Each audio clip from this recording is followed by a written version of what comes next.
রাসূল সাল্লাল্লাহু আলাইহি ওয়াসাল্লামের জানাজার ইমামতি কে করেছেন?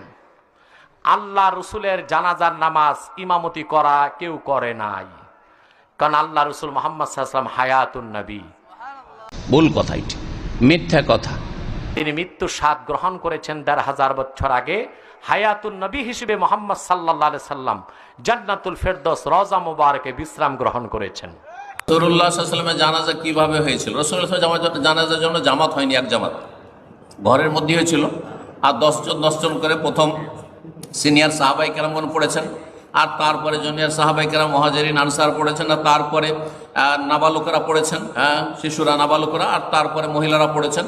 এবার ১০ জন করে হুজরায়ে আয়েশা রাদিয়াল্লাহু তাআলা আনহা ঢুকেছেন আর পড়েছেন বেরিয়েছেন। মাইয়াতুন ওয়া ইন্নাহুম মাইয়াতুন, আল্লাহ বলছেন হে নবী নিশ্চয়ই তুমি মাইয়াতুন। মাইয়াত মানে কি?